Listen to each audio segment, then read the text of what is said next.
നമസ്കാരം. നക്ഷത്ര വോയിസിലേക്ക് എല്ലാവർക്കും സ്വാഗതം. നമ്മളെല്ലാവർക്കും ഒരു ദൈവമുണ്ട്. നമ്മളെ കാണാതിരിക്കാം, പക്ഷേ നമ്മളെ എപ്പോഴും കാത്തു നിൽക്കുന്ന ഒരാളുണ്ട്. ചിലപ്പോൾ നമുക്ക് തോന്നും, എനിക്കത്ര ഭാഗ്യമില്ല, ദൈവം എനിക്ക് ഒപ്പം ചേർന്നു നിൽക്കുന്നില്ല എന്നൊക്കെ. പക്ഷേ അതല്ല സത്യം. ദൈവം ദൂരെയല്ല, അവൻ നിന്റെ ഉള്ളിലാണ്. നീ ശുദ്ധമായ മനസ്സോടെ ആത്മാർത്ഥമായ ഭക്തിയോടെ വിളിക്കുമ്പോൾ നിന്റെ ഇഷ്ടദേവത തന്നെയാണ് നിന്റെ ശരീരത്തിലേക്ക് കടന്നു വന്ന് നിന്നെ കരുതുന്നത്. അതത്ര സാധാരണമായ ഒന്നല്ല, അത് ദൈവികമായ ഒരു അനുഭവം. ശരീരത്തിലൂടെയും മനസ്സിലൂടെയും നീളുന്ന ഒരു ശക്തി. ആ ദൈവിക സ്പന്ദനം ഒരിക്കൽ നിങ്ങളെ തൊടുമ്പോൾ ജീവിതം തന്നെ മാറും. പലർക്കും അറിയില്ല, ദേവത ശരീരത്തിൽ വന്നു വസിക്കുമ്പോൾ ചില സൂചനകൾ ഉണ്ടാകും, ചില അത്ഭുതങ്ങൾ, ലക്ഷണങ്ങൾ. അതാണ് ദൈവം പറയുന്നത്, ഞാൻ നിനക്കൊപ്പമുണ്ട്, നീ ഇനി ഒറ്റയാളല്ല. ഇന്നു നമുക്ക് മനസ്സിലാക്കാം, ഇഷ്ടദേവത ശരീരത്തിൽ വന്നപ്പോൾ കാണുന്ന 7 അത്ഭുത ലക്ഷണങ്ങൾ. ഇവയിലൊന്നു പോലും നിങ്ങൾ അനുഭവിച്ചിട്ടുണ്ടെങ്കിൽ അത് നിങ്ങളുടെ ഭാഗ്യത്തിൻ്റെ വാതിൽ തുറന്നുവെന്ന അടയാളം തന്നെയാണ്. നമുക്ക് മനസ്സോടെ കേൾക്കാം, കാരണം ഈ ലക്ഷണങ്ങൾ കേൾക്കുമ്പോൾ തന്നെ ദേവതയുടെ ഊർജം നിങ്ങളുടെ ഉള്ളിലേക്ക് കടക്കാം. ഒന്നാമതായി, മനസ്സ് പെട്ടെന്ന് ശാന്തമാകുന്നു. ദേവതയുടെ സാന്നിധ്യം ശരീരത്തിൽ വന്നാൽ ആദ്യം മാറുന്നത് മനസ്സാണ്. കോപം, വിഷമം, ആശങ്ക ഇവയെല്ലാം പെട്ടെന്ന് മാറി ശാന്തമായൊരു ഭാവം നിറയും.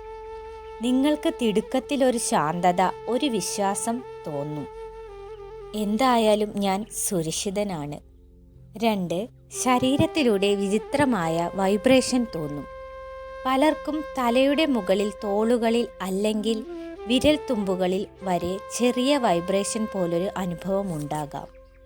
അത് ഭയമല്ല, അതൊരു ദൈവിക ഊർജത്തിൻ്റെ സ്പന്ദനമാണ്. ശരീരത്തിൽ മൃദുവായ ചൂടോ തണുപ്പോ അനുഭവപ്പെടും. 3, കണ്ണുകൾ കൊണ്ട് ദീപം പോലെ പ്രകാശം പുറപ്പെടും. ഇത് ദൈവിക ശാന്തിയുടെ ശക്തമായ അടയാളമാണ്.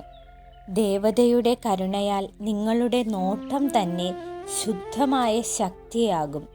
ആളുകൾ നിങ്ങളെ കാണുമ്പോൾ നിങ്ങളിൽ എന്തോ മാറ്റമുണ്ടായി എന്ന് പറയും. 4, പെട്ടെന്ന് ഭക്തിഗാനം കേൾക്കണമെന്ന തോന്നൽ. മനസ്സിൽ നിരന്തരം മന്ത്രം അല്ലെങ്കിൽ ദേവിയുടെ പേര് മുഴങ്ങിത്തുടങ്ങും. അത് നിങ്ങൾ ആലോചിക്കുന്നതല്ല, ദേവതയുടെ ആലാപനം തന്നെ നിങ്ങളുടെ ഉള്ളിൽ ഉണ്ടാകുന്നത് പോലെ തോന്നും. അതായത് ദേവത നിങ്ങളിൽ വസിക്കുന്നു.